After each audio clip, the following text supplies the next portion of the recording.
Bienvenue sur Live IQ avec Lisa, votre présentatrice. J'espère que vous allez très bien. C'est un plaisir encore de vous avoir. Je viens encore devant ma petite caméra pour faire cette petite vidéo avec vous. J'espère que vous allez bien, que vos familles se portent bien, etc., etc. Alors, je viens dans cette vidéo. Il y a certaines personnes qui disent que quand je parle, ils n'entendent pas. Donc, je vais, je vais essayer de crier un tout petit peu. Il y a des gens aussi qui aiment bien la musique. Et donc, euh, aujourd'hui, je fais cette vidéo en concordance avec l'actualité un peu sur nos réseaux, avec les discours, par exemple, de Monsieur Alassane Ouattara, et puis une vidéo aussi qui a circulé, je crois que ça s'appelle Madame Bako, qui a fait un témoignage qui m'a vraiment, ça m'a vraiment, j'étais émue du témoignage. Et comme je vous dis, comme je vous ai toujours dit, euh, selon mes analyses, selon ce qui s'est passé en Côte d'Ivoire pendant la crise, devinez quoi? Dans cette vidéo qui est passée sur la toile, la dame qui faisait le témoignage, effectivement, avait dit qu'il y avait plus de 10 000 morts. Et Lisa, si vous faites attention et que si vous suivez les vidéos de Lisa, si vous faites partie de Life AQ, Lisa est vraiment dans sa ligne droite, disant que réellement, il y a eu plus de 10 000 morts. Et moi, j'ai toujours dit plus de 10 000 morts. Et la dame a testifié qu'il y a eu vraiment plus de 10 000 morts. Je pense qu'il y a eu entre 10 000 et peut-être 15 000 morts en Côte d'Ivoire. Et donc, sachez que c'était une épuration des habitants de la Côte d'Ivoire. Et aujourd'hui, je fais cette petite vidéo comme un genre d'hommage. Je rends hommage à tous ceux qui ont perdu la vie en Côte d'Ivoire, tous nos frères du Nord qui sont morts, tous ceux qui ont perdu la vie, qui ont perdu les parents, etc., etc. Tout à l'heure, je vais faire un post dans la communauté et je vais vous poser une question et vous allez répondre. Pour tous ceux qui suivent cette vidéo, partagez-la, parce que ça concerne la Côte d'Ivoire. Et donc, je vais faire un post et tous ceux qui ont perdu quelqu'un et tout ça, vous venez, vous pouvez mettre le nom de votre parent, ne mettez pas le nom, peut-être mettre le prénom de votre parent et puis euh, mettez ça sur le post et ensemble, ce que j'aimerais faire après, bon, je vais prier Dieu et tout ça euh, pour ces défunts-là. Donc aujourd'hui, dans cette vidéo, je rends hommage à tous ceux qui ont perdu quelqu'un en Côte d'Ivoire le cours de la crise. C'est une vidéo, c'est triste et en même temps aussi, il y a un autre sujet que je vais aborder qui sera un sujet de combat, c'est-à-dire un sujet sur le franc CFA. Et donc, soyez relax. Je vais mettre quelques chansons pour rendre hommage à tous mes frères du Nord, à tous mes frères Oué, à tous mes frères Bété, à tous mes frères Gouro, Dida, en tout cas, tous ceux dans le Grand Ouest, dans le Grand Nord et dans le Grand Est qui ont perdu quelqu'un, parce que c'est là-bas qu'il y a eu beaucoup d'épuration de population, beaucoup, beaucoup, beaucoup de morts. Alors, Lisa fait cette vidéo pour vous rendre hommage, pour rendre hommage aux familles, aux parents, aux enfants, aux vieillards, tous ceux qui ont perdu leur vie. Je les rends hommage dans cette vidéo. Je les rends vraiment hommage et je vais mettre toutes ces chansons-là. J'ai choisi un artiste, j'espère que vous allez l'aimer. J'espère, comme il y a beaucoup aussi qui aiment beaucoup les artistes, ils aiment quand je mets quelquefois des chansons. C'est pas toujours on va danser, toujours on va chanter, mais cette vidéo est vraiment particulière, elle me tient à cœur et donc je voulais rendre hommage. Donc, je vais faire passer plusieurs chansons d'un artiste que j'ai choisi comme ça. Je pense qu'il incarne mieux, pas mieux, mais ces chansons me traversent un peu l'esprit. Donc, je vais mettre cet artiste-là. Et puis après ça, la deuxième partie de la vidéo sur le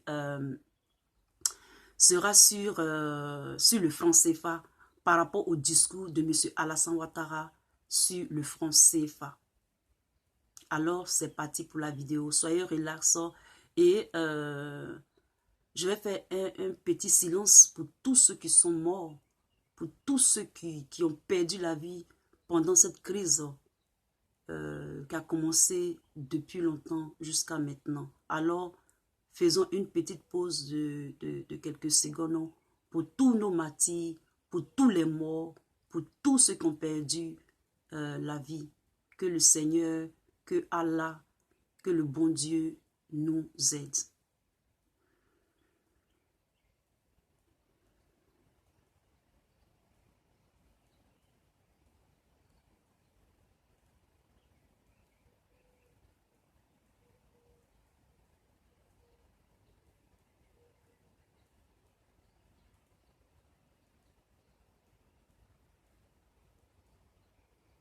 Merci beaucoup. Alors, je vais mettre ces variétés-là. Et puis, prenez votre temps. Pendant que ces chansons passent, méditez. Tous ceux qui ont perdu quelqu'un, méditez. Ayez des prières, faites des prières pour eux, etc., etc. Je vais commencer. Je vais mettre peut-être 3 chansons. Et puis après ça, je vais parler un peu de Soro et de M. Alassane Ouattara pour dire qui est responsable des 10 000 morts pendant la rébellion. Je vais mettre un titre comme ça et puis je vais mettre le franc CFA, un titre de ce genre. Ok? Allez, c'est parti pour les chansons.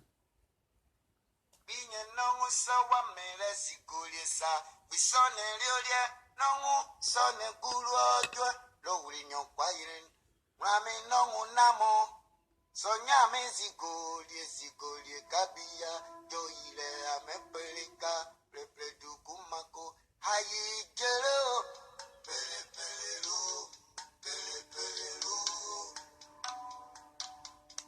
hayi jelo pele nao ni sabola o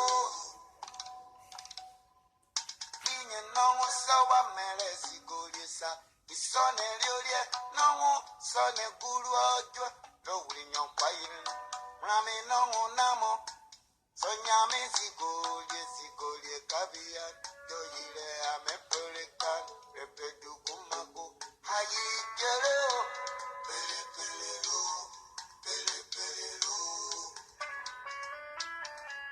hayi jelo nao ni sabola o Inye nongo sawa mele zigolisa Isone liolie nongo sone kulu ojo Lowuli nyompayin Ame nongo namo Sonyame zigolie kabia Joyile ame pelekan Repedu kumaku Hayi jelo pelelu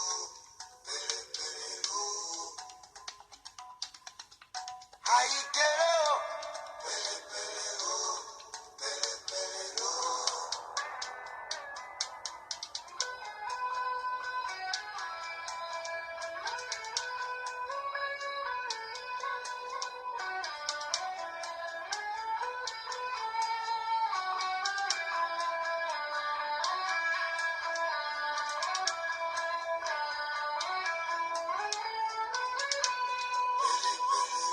Nakini ya pani ya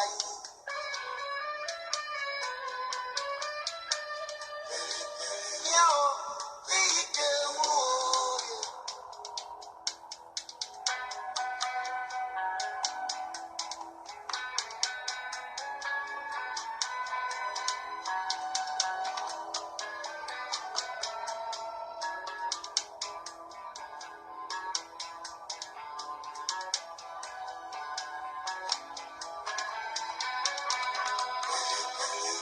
Naki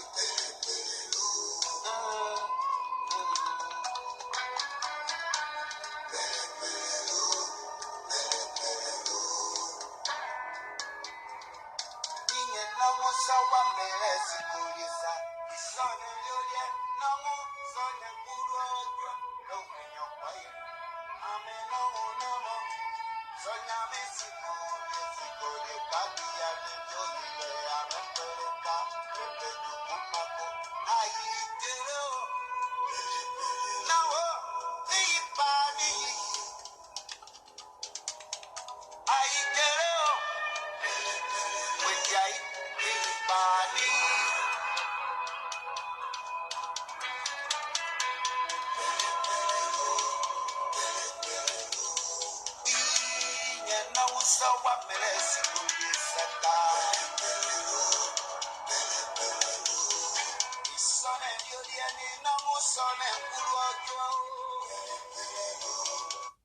J'espère que vous avez apprécié cette première chanson. Alors, on va mettre une autre chanson encore.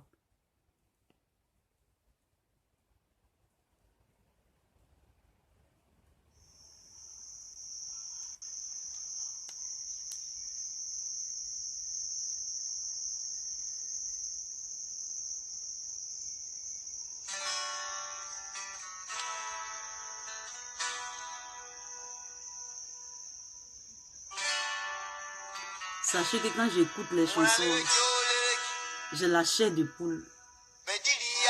J'ai vraiment la chair de poule. Je suis très sensible.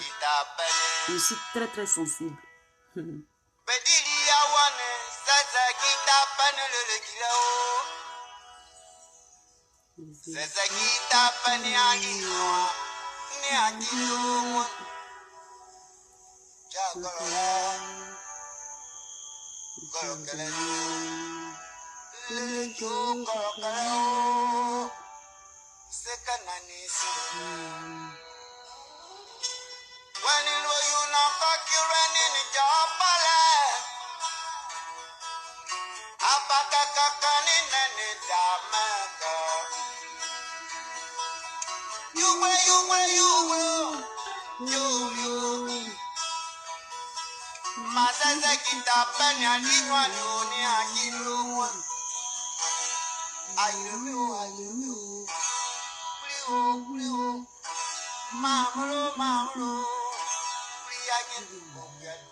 Je vous assure que je ne comprends rien, mais je me sens connecté.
J'espère que vous avez aimé cette variété, cette petite variété pour rendre hommage à tous nos morts en Côte d'Ivoire, à tous ceux qui ont perdu quelqu'un pendant la guerre en Côte d'Ivoire. Alors, je vais prendre une vidéo de Madame Vao qui a fait un témoignage qui m'a vraiment ému. Genre, je vais chercher rapidement ici, là. Et puis, on va commencer. On va pas tout regarder la vidéo, on va regarder son témoignage. Et puis, un tout petit peu. Qu'est-ce qu'ils font là? Une forêt, ça... Et donc, vous pouvez aller voir la vidéo, ça est sur les réseaux. Vous pouvez aller voir la vidéo, c'est Madame Martine Kevao sur le génocide Oué. Et donc, selon les témoignages de Madame Martine Vao, il y a eu plus de 10 000 morts. Alors, je me pose la question, c'est 10 000 morts, puisque monsieur Laurent Gbagbo est acquitté, ce n'est pas lui le responsable de ces 10 000 morts. Qui est l'auteur, compositeur de tous ces morts? Qui a donné l'ordre? Qui a tué ces 10 000 personnes, ces plus de 10 000 personnes en Côte d'Ivoire? Et donc, le nom de M. Laurent Gbagbo est rayé. Nous connaissons ceux qui ont participé à la crise en Côte d'Ivoire, que ce soit ceux qui ont prémédité, et que ce soit ceux même qui étaient sur les faits, que ce soit ceux qui se sont mis au devant de la scène situationnelle, circonstancielle, pour donner l'ordre, pour commanditer tous ces morts-là, il faudrait qu'il y ait quelqu'un qui paye le prix. Et donc, comme je vous le dis, et que je vous le disais tout le temps dans mes vidéos, il y a plus de 10 000 morts. Il y a plus de 10 000 morts. Et si on analyse bien, lorsque d'autres personnes quittent de contrées lointaines, quittent des contrées lointaines et viennent attaquer un pays, ça veut dire quoi? Ça veut dire qu'il y a une épuration de population. L'objectif, c'est que ces personnes-là, ceux qui ont commandité cela, voulaient une épuration des habitants de la Côte d'Ivoire. S'ils pouvaient épurer tout le monde, ils allaient le faire. Ils sont en conquête. Et ils ont à la tête celui que vous connaissez. Et donc, il faut que cela s'arrête. Soit vous ne les arrêtez pas, soit c'est eux qui ne vont pas vous rater. D'accord? Lorsque je vois le discours de M. Alassane Ouattara, lorsqu'il parle, du parrainage, allez voir aussi la vidéo de Koulibaly, M. Koulibaly, Mamadou Koulibaly, sur le parrainage. M. Mamadou Koulibaly a démontré dans sa vidéo que l'idée du parrainage est encore un piège, est encore un leurre à la lance, à la maison de M. Alassane Ouattara. Lorsqu'on a écouté, j'ai écouté la vidéo de M. Mamadou Koulibaly, c'est que M. Alassane Ouattara, c'est quelqu'un, c'est un visionnaire dans le mal. C'est-à-dire, il voit 5 ans. Lorsque M. Alassane Ouattara vous dit que lui, il va rester au pouvoir jusqu'en 2050, croyez-le, hein? Croyez vraiment ce qu'il dit. Parce que quand il dit qu'il va rester jusqu'en 2050, que le RHDP sera au pouvoir jusqu'en 2050, il sait ce qu'il fait. C'est un genre de personne. C'est-à-dire, il a l'idée, il travaille l'idée, et puis il travaille en arrière. Tu vois, vous voyez, il travaille en arrière. C'est-à-dire que, puisque il a l'idée du futur, il a l'idée générale, il a ce qu'il veut obtenir, il veut obtenir au futur. Et dans le présent, il met tout en œuvre pour que ça arrive. Pour que ce qu'il veut arrive. Et donc, si vous ne faites pas attention, M. Alassane Ouattara, ce qu'il a dit, je vous assure que soit vous le dégagez, soit vous faites quelque chose de ce qu'il dit. ou bien ça va arriver. Parce que il ne sera pas là, mais il donnera des consignes pour que ce qu'il veut, pour que ses désirs prennent forme dans l'avenir, jusqu'en 2050, comme il le dit. 2050, c'est 8 mandats successifs ou bien consécutifs. Et donc, vous voyez, c'est comme ça que M. Alassane Ouattara travaille. Et donc, Soro Guillaume et M. Alassane Ouattara, quels sont les responsables? Qui est responsable de ces 10 000 morts? En disant que Soro Guillaume est un marxiste qui essaye de discréditer Soro Guillaume au FMI, l'idée martiale, ou bien l'idée plutôt marxiste.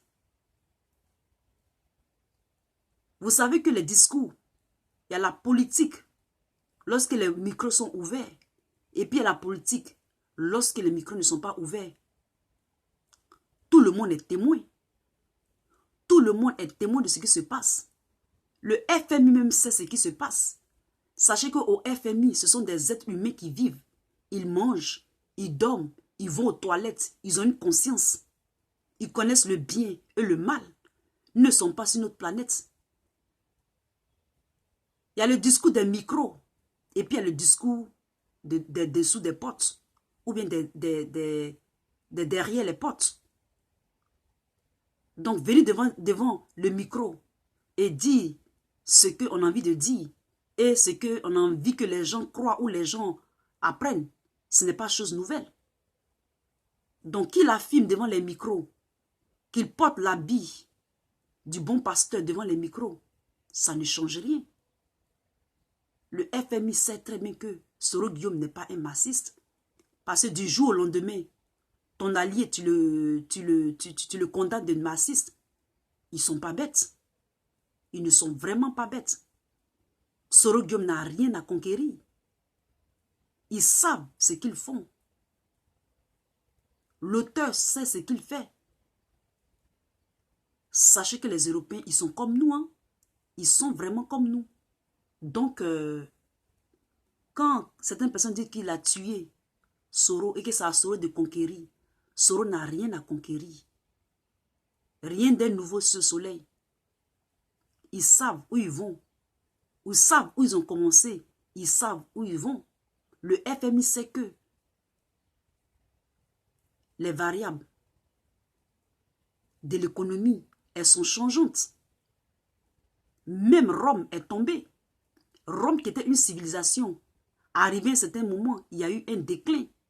Chaque économie, chaque civilisation, arrivé à un certain moment, arrive à un certain ultime croissance, hégémonie, succès, et il y a un déclin. Forcément, un royaume a toujours un déclin. Toute chose décline. Il n'y a rien qui est stable pour l'éternité. Nous sommes sous le soleil. Tout est vanité. Toute chose est appelée à progresser. Ce n'est qu'un retardement. Ce qui se passe, ce n'est qu'un retardement. Tout simplement. Et donc, allez voir ces vidéos-là pour mieux vous instruire et pour dire que il faut qu'on cherche les responsables de ceux qui ont tué les 10 000 morts en Côte d'Ivoire, dans les forêts, pour prendre leur terre, pour les tuer. Comme je ne sais quoi. Alors nous allons passer à la vidéo. Sinon, maintenant au franc CFA. Tout à l'heure, M. Alassane a fait, c'est-à-dire dans cette semaine, aujourd'hui, mais je crois, il est retourné encore à Paris et il a fait un petit discours et je vais vous présenter ce discours-là. Et il a parlé du franc CFA. L'ancien président, nous attendons la suite. Il n'y a pas de commentaire particulier à faire. Monsieur le Président, vos rapports avec Guillaume Soro, actuellement, on voit que le climat est un peu tendu. Quels sont vos rapports? sont partagés. Guillaume Soro est un fils, je vous l'ai dit. Quelquefois, certains fils sont un peu rebelles. Il faut leur donner le temps de s'assagir. Mais il dit que vous l'avez forcé. Non, non, laissez tomber, passer à autre chose. Merci, monsieur. Merci, monsieur. Bonne soirée. Je voulais vous dire une chose. J'ai entendu beaucoup de déclarations sur le franc CFA. Je tiens à faire cette déclaration qui est importante. Voyez-vous, je ne veux pas faire preuve de manque d'humilité. Mais moi, j'ai été directeur des études de la Banque centrale de l'Afrique de l'Ouest, qui émet le franc CFA. J'ai été vice-gouverneur, j'ai été gouverneur de la BCEAO, j'ai été directeur général adjoint du Fonds monétaire international. Alors, je crois qu'il faut que ce débat cesse. Des gens en parlent sans savoir de quoi ils parlent. Le franc CFA est notre monnaie. C'est la monnaie des pays qui l'ont librement consenti et qui l'ont mise en place de manière souveraine. Et ce, depuis l'indépendance, depuis 1960. Le franc CFA est plus ancien que l'euro. Alors, personne ne parle de l'euro. Et ceci ne semble pas poser de problème. Alors, je ne comprends pas ce faux débat sur le franc CFA. Alors, je tenais à le préciser. Le franc CFA est une monnaie solide. C'est une monnaie qui est gérée par la Banque centrale des États de l'Afrique de l'Ouest, dont j'ai été le gouverneur, dont je suis aujourd'hui gouverneur honoraire, gérée uniquement par les Africains. Et c'est une monnaie qui est en circulation, pas seulement dans les 8 États membres de l'Afrique de l'Ouest, mais dans l'ensemble de l'Afrique de l'Ouest. Si vous allez en Mauritanie, si vous allez au Ghana, au Nigeria, vous allez au Libéria, en Sierra Leone, dans d'autres pays, en Gambie, mais dans tous ces pays, la population... Et donc, vous voyez, M. Alassane Ouattara est toujours dans sa ligne que le franc CFA est une bonne chose. M. Alassane Ouattara, le franc CFA n'est pas une bonne chose. Vous n'êtes pas le seul économiste du monde. Le franc CFA détruit les économies des pays qui l'utilisent. Le franc CFA permet de régler la dette publique de la France à 400 milliards d'euros. Et dans cette vidéo, je vais vous prouver cela. Même le président Chirac dit que le franc CFA n'est pas bon. Tout le monde s'accorde pour dire que le franc CFA n'est pas bon. Et ici, je vais vous montrer une vidéo pour vous dire que ils sont au courant des ressources de l'Afrique. C'est pour cela qu'ils se débattent. Ils savent que nous sommes au courant de ce qui les sous-bassements du franc CFA. Personne ne pourra nous convaincre. Mais Alassane Ouattara fait ce discours parce que on a vu Di Maio qui a dit que le franc CFA n'était pas bien et que le franc CFA était une monnaie de colonisation. Et elle est une monnaie de colonisation. On signe et on persiste. Le franc CFA est une monnaie révolue. Le franc CFA est une monnaie archaïque. Le franc CFA n'est pas un débat. Ce n'est plus un débat pour qu'elle ne s'arrête pas. Le franc CFA mourra. Le franc CFA s'évaporera. Le franc CFA, c'est du passé. Le franc CFA, c'est passé. Tout ce que vous êtes en train de faire, vous ne faites que ralentir le déclin. Mais le déclin, il est inévitable. C'est une loi de la nature. Je dis bien c'est une loi de la nature. Et nous irons jusqu'au bout. Le franc CFA même en train de c'est-à-dire le franc CFA en train même de mourir sans que quelqu'un ne fasse quelque chose. Je vous fais écouter cette vidéo.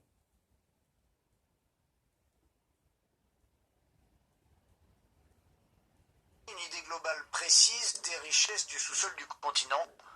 L'homme à la tête de ce projet s'appelle Paolo Dessa. Selon lui, cette carte permettra aux pays africains de faire valoir leurs intérêts. Malheureusement, la plupart des gouvernements ne savent pas ce qu'il y a dans leur sous-sol. Nous pensons que s'il y avait une bonne connaissance du véritable potentiel en ressources minérales des pays africains, les gouvernements seraient en position de négocier de meilleurs contrats avec les compagnies d'extraction. cette carte, il faudra doter un fonds de centaines de millions de dollars pour sonder, coordonner, vérifier. La Banque mondiale avait elle-même lancé le surnom de carte à 1 milliard de dollars. C'était une expression pour attirer l'attention. Il était facile de s'y référer. Mais le chiffre ne correspond à rien de concret.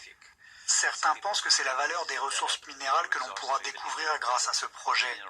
Mais nous pensons que la valeur des ressources qui peuvent être révélées peut être bien plus élevée que ça, de l'ordre de milliers de milliards de dollars. D'autres estiment que c'est ce que coûterait... Vous comprenez ce qu'il est en train de dire? L'Afrique, le dessous du continent africain, c'est des milliards de milliards. C'est comme ça que Dieu a fait. Plus on en prend, plus il y en a encore. Vous comprenez? Plus il y en a encore. La réalisation de cette carte. D'accord. L'idée de base est que la géologie ne s'arrête pas aux frontières. Il faut donc une organisation au-dessus des États et des partenaires financiers pour porter ce projet. La prochaine étape attendue est l'aval formel de l'Union africaine. Une organisation au-dessus des États. Mais pourquoi? Les Africains ne peuvent-ils pas gérer eux-mêmes leurs ressources naturelles? L'Afrique est-elle prête à accueillir ce don de la terre? Pour le spécialiste de l'OCDE que nous avons rencontré, la réponse n'est pas évidente. Dans les sous-sols de l'Afrique gisent d'immenses richesses. Les Africains ne le savent pas, ni personne d'ailleurs. Formation continue. Au revoir. Alors en conclusion, j'aimerais... Et donc, ils se disent que nous, on ne sait pas ce qui se passe dans notre sous-sol. Ils pensent que nous sommes dans leur tête là. Ils ne pensent pas, ils pensent qu'on ne sait pas. Mais ils ne savent pas que nous savons ce qu'il y a dans notre sous-sol. C'est pour ça que nous nous battons. Et donc, cette vidéo, c'est là, vous allez voir une dame dans cette vidéo. Elle a fait une vidéo. Je vais mettre les liens des vidéos. Allez les regarder en entier. Prenez des notes pour vous éduquer lorsqu'il s'agit de l'économie. Parce que M. Alassane Ouattara, il clame tout le temps qu'il est économiste, qu'il est ceci. C'est un fonctionnaire mis. C'est-à-dire qu'il c'est un fonctionnaire, il reçoit un salaire pour ça. Il ne fait pas forcément son travail. Et donc qu'il ait 1000 postes. Depuis que le FMI est né, il n'est pas le seul fonctionnaire qui a travaillé au FMI. Il y a beaucoup d'économistes qui travaillent au FMI. Donc, il n'est pas le Manitou, le gourou du FMI quand il s'agit de l'Afrique. Le franc CFA est une monnaie révolue. Le franc CFA est une monnaie qui n'existe pas. Le franc CFA est une monnaie qui n'est pas favorable aux pays africains. Je vais voir... Nommer l'adage français... Ok. Than diamonds. But instead, you should come empty-handed. Et donc, je vais vous montrer une vidéo aussi rapidement. Je vais mettre le lien. Allez regarder. C'est une dame, une jeune fille qui a fait des études aux États-Unis, ils ont fait des recherches et ils ont vu que les 14 pays, leur cadre de 1 milliard, c'est plus que des milliards. S'ils mettent les guerres par-ci, par-là, même les Français même ne savent pas.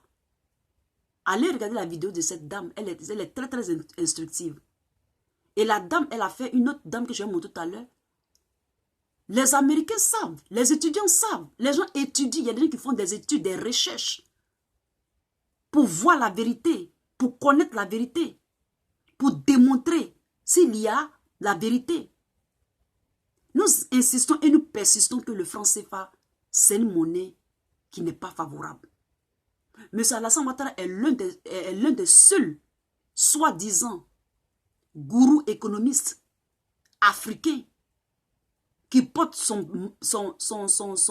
manteau de pèlerin pour dire que le franc CFA doit cesser. C'est-à-dire qu'on cesse de parler du franc CFA. On parlera du franc CFA. Tant qu'on dépense ces billets-là, on parlera de cette monnaie-là. Que vous le voulez ou pas, on parlera de cette monnaie. Vous êtes allés faire vos comptes à l'Élysée. Mais cela ne peut pas nous empêcher, nous aussi, de dire que le franc CFA n'est pas bien. Filled with integrity and honor, We want to share with you our wealth and invite you to share with us. The perception is that a healthy and thriving Africa would not disperse its resources as freely and cheaply, which is logical.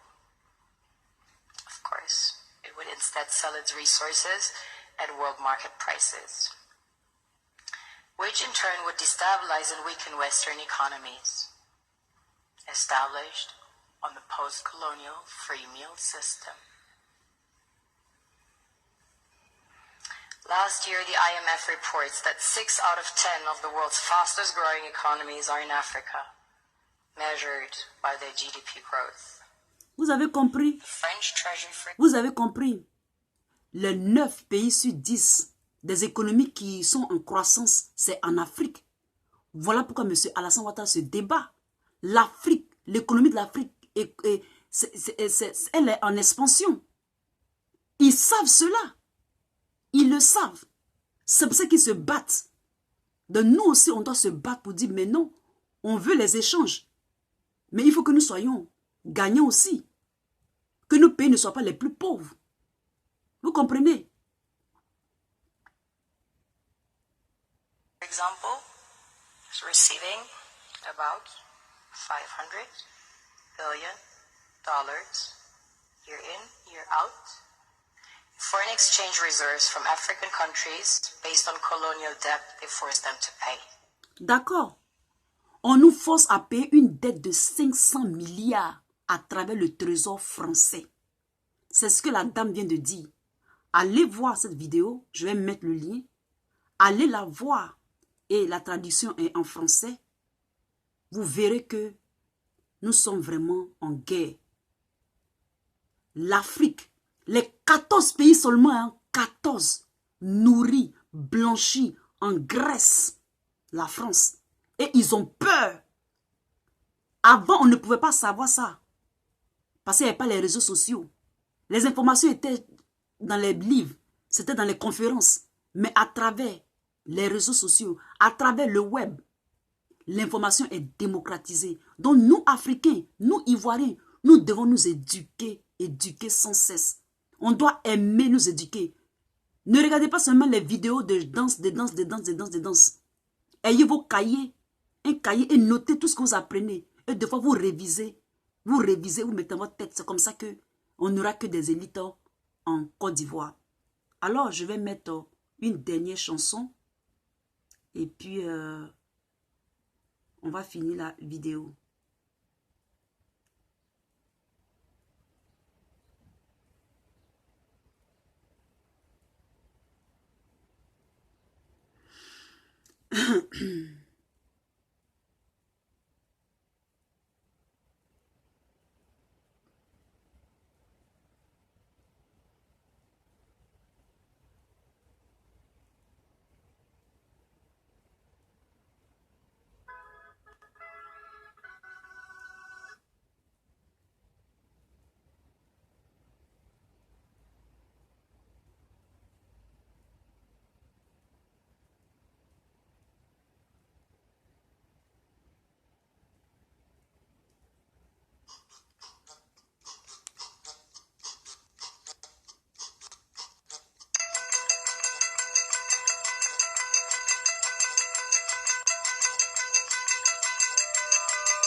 Je m'entends un peu.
Et donc, j'espère que vous avez aimé cette petite vidéo. Je vais mettre les liens des vidéos sur celle-là. Allez les regarder, informez-vous et apprenez de l'Afrique. Et aussi apprenez de la Côte d'Ivoire. J'ai un petit témoignage à faire à propos de l'argent. C'est-à-dire à propos de l'argent avec les banques. Je ne sais pas si j'aurai assez de temps, mais je vais expliquer. Sachez qu'aux États-Unis, il y a un truc qu'on appelle le 401k. Le 401k, c'est quand tu travailles, par exemple, c'est comme un genre d'argent de retraite. Et certaines compagnies offrent ça à leurs employés. C'est pas comme en France où on cotise pour la retraite, des trucs comme ça. Aux États-Unis, à travers le 401k, tu peux cotiser pour ta retraite, etc. Et des fois, quand tu travailles pour une compagnie que tu fais, ce 401k, quand te retire de l'argent, des fois, tu peux aller dire à ceux qui le font de te prêter de l'argent. Vous savez comment est-ce que ça se passe? On peut te prêter toi-même ton propre argent avec des intérêts dessus. Et quand tu